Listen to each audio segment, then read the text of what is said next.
Hello जी, नमस्ते प्यारे विद्यार्थियों।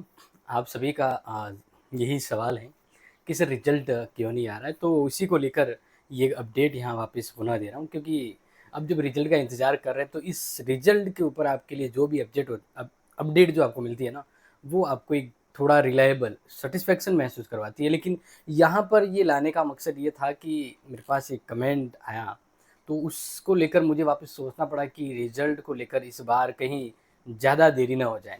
क्योंकि अगर देरी हो जाती है तो परिणाम ये होगा कि आपकी एक्टिविटी जो भी होने वाली है वो और लेट हो जाएगी। तो मैं यहाँ पर आपके सवालों का बहुत ही रिलेबल तरीके से आंसर देने वाला हूँ कि कॉलेज का जो रिज़ल्ट है, जैसे अभी मान लीजिए फर्स्ट सेमेस्टर और थर्ड सेमेस्टर का रिज़ल्ट आना है, तो अब वो अप्रॉक्सिमेट कब आ सकता है, तो इसका एग्ज़ाम्पल के तहत मैं बात करने वाला हूँ। फिर अगर रिजल्ट आ गया है तो वो एग्ज़ाम फॉर्म है, वो कितने टाइम पे स्टार्ट हो जाएँगे, जैसे लास्ट टाइम कब हुआ था, तो उसका भी मैं यहाँ पर डिस्कशन करने वाला हूँ। एंड देन इसके बाद फिर आती है एग्ज़ाम की बारी कि वो एग्ज़ाम कब होगा, तो उसका भी हम लास्ट टाइम के कंपैरिज़न के साथ आपको बताने वाले हैं। देखिए, सबसे पहले तो हम बात करते हैं कि लास्ट टाइम अगर आपको ये अच्छे से दिख रहा हो, तो देखिए यहाँ पर कि लास्ट टाइम जो रिज़ल्ट आया था ना, लास्ट टाइम जो रिजल्ट यहाँ पर देखिए ये लिखा हुआ है, बीए फर्स्ट सेमेस्टर एग्जामिनेशन 2024 वाला रिजल्ट कब आया था? 23/5 को। रिजल्ट कब आया था? 23/5 को आया था, ठीक है ना? क्योंकि उस समय थर्ड सेमेस्टर तो था ही नहीं, थर्ड सेमेस्टर था नहीं, क्योंकि ये अब नए आए हैं थर्ड सेमेस्टर, तो उसका भी सेमेस्टर वालों का रिजल्ट अभी लिस्ट बेड नहीं है, तो अब उसका रिजल्ट भी है ना, यानी ये बीए फर्स्ट वाला था, बीए फर्स्ट, क्योंकि उस समय थर्ड सेमेस्टर हुआ ही नहीं करता था।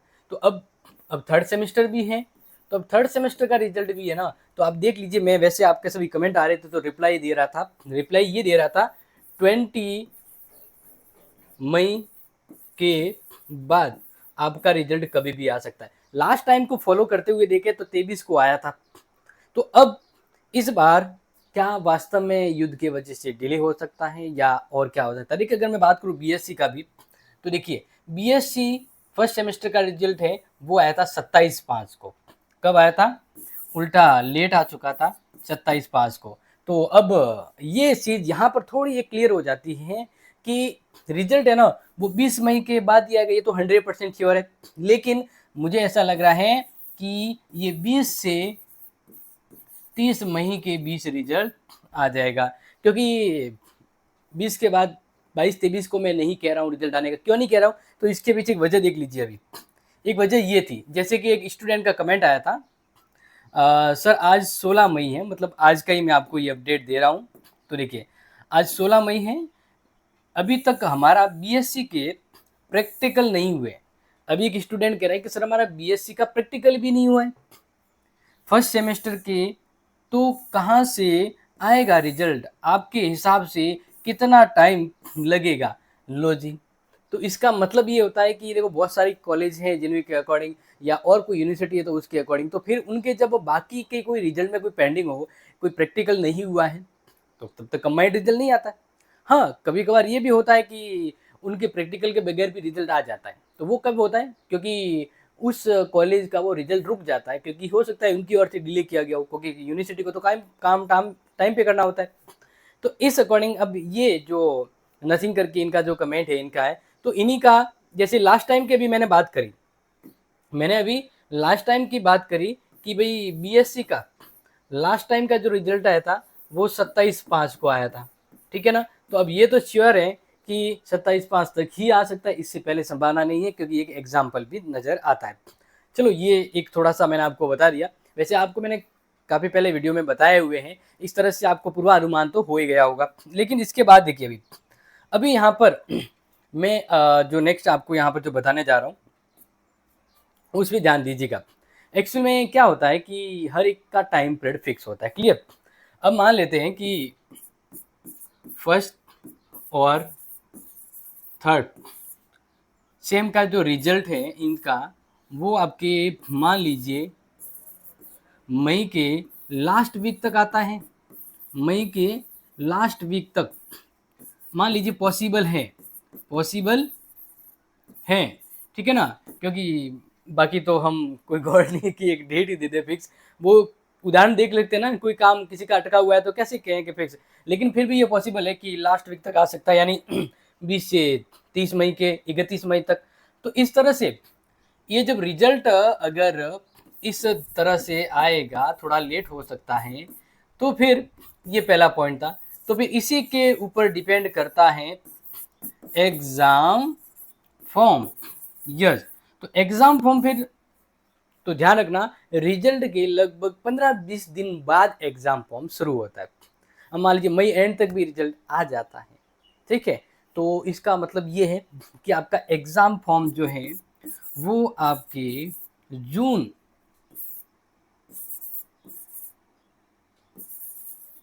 थर्ड वीक, कब होगा, जून के थर्ड वीक में आपका एग्जाम फॉर्म भरा जा सकता है, ठीक है ना। थोड़ी पॉसिबिलिटी है कि आगे पीछे भी हो जाए, बट ये एक तय कर लीजिए, जून का भी थर्ड वीक तक चला जा सकता है। क्योंकि लास्ट टाइम तो ये भी हुआ है कि जून के फोर्थ वीक तक भी चला गया था। तो इसलिए यहाँ पर अप्रोक्सीमेट ये बता देते हैं कि जून के लास्ट यानी थर्ड वीक तक का मतलब ये हम कह सकते हैं। अगर आप डेट भी नोट कर लें तो मैं आपको ये कह सकता हूँ कि 21 जून, 21 जून के आसपास आपके योग दिवस होता है, वैसे उस दिन आपके एग्जाम फॉर्म भरने की कंफर्म डेट निकल सकती है, ठीक है। इस तरह से फिर अगर एग्जाम फॉर्म लेट हो रहा है तो इसी के अकॉर्डिंग आपका तीसरा पॉइंट होता है कि फिर एग्जाम कब होंगे, एग्जाम कब होंगे। तो देखो, एक सिंपल चीज, एक रेल होती है कि मतलब एक सीरियल होती है ना, कि आगे कड़ी, कि अगर पहली देरी से आ रही है तो दूसरी भी देरी से आएगी। मतलब वो एक सीरियल होती है ना कंटिन्यू, कि आप समझते हैं कि एक का काम लेट हो रहा है तो दूसरे का काम भी लेट होगा। तो इस तरह से अगर जून में एग्जाम फॉर्म भरे जा रहे हैं तो एक महीना तो मान के चलो, क्योंकि एग्जाम फॉर्म थोड़ा बहुत डेट भी बढ़ती है, एक महीना तो चला जाता है। यानी अगर 21 जून से मान लीजिए एग्जाम फॉर्म भरा भी जा रहा है तो एग्जाम फॉर्म लास्ट कब तक भरा जा सकता है, मैं फिर भी संभावित करता हूँ 20 जुलाई तक तो आपके एग्जाम फॉर्म भरे जाएंगे। मतलब 21 से 20 जुलाई तक आपके एग्जाम फॉर्म भरे जाएंगे। तो 20 जुलाई के बाद परीक्षा संभावित, क्योंकि लास्ट टाइम भी ऐसा ही हुआ था। लास्ट टाइम बिल्कुल लास्ट वीक में और अगस्त के आसपास एग्जाम शुरू हुए थे, जो सितंबर तक चल गए थे, और जिसका रिजल्ट है वो दिसंबर तक आ गया था।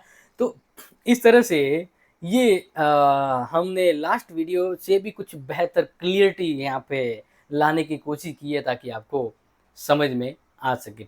तो अब नेक्स्ट सवाल ये है कि जब इस प्रकार का ये प्रोग्राम रहने वाला है तो आपके दिमाग में ये आएगा कि मैं क्या करूं, मैं क्या करूं।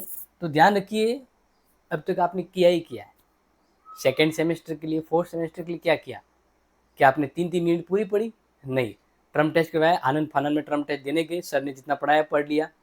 आपको पता है हम कंटिन्यू क्लास ले रहे थे, मॉडल पेपर तक दिए। तो अब भी समय है कि मान लीजिए अगर जुलाई एंड में भी होता है तो मई गया, जून और जुलाई 2 महीने तो है आपके पास अब एग्जाम के। इस अकॉर्डिंग तो 2 महीने ही है ना। आप तो रिजल्ट का इंतजार कर रहे हो कि भाई रिजल्ट आएगा तब पढ़ेंगे, लेकिन ये नहीं पता कि 2 महीने ही तो है। तैयारी कौन करेगा, हम तो करवा रहे हैं आपको, करनी तो खुद को है ना। तो इस तरह से करना क्या है, आपको तो समय पर रहना है और तैयारी करनी है। फोकस ओनली स्टडी, बस ये ध्यान रखिए।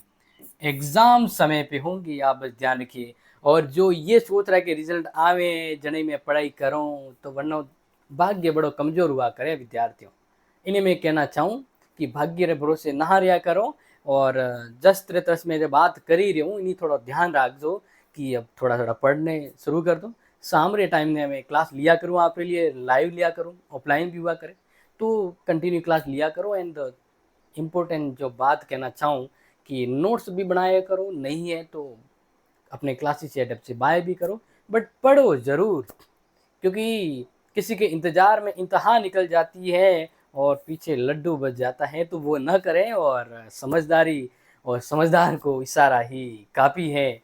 तो मेरे प्यारे विद्यार्थियों, आपको ये अपडेट अच्छी लगी होगी डेफ़िनेटली, क्योंकि हमने इसमें कुछ रिलेटिव बातें की है। तो मैं चाहूँगा कि आपने आस-पास दूर के जो मित्र हो उनको बता दीजिएगा। बाकी मैं आपसे पुनः मिलूँगा नेक्स्ट इम्पोर्टेंट क्लास में। तब तक के लिए जय हिंद, जय भारत।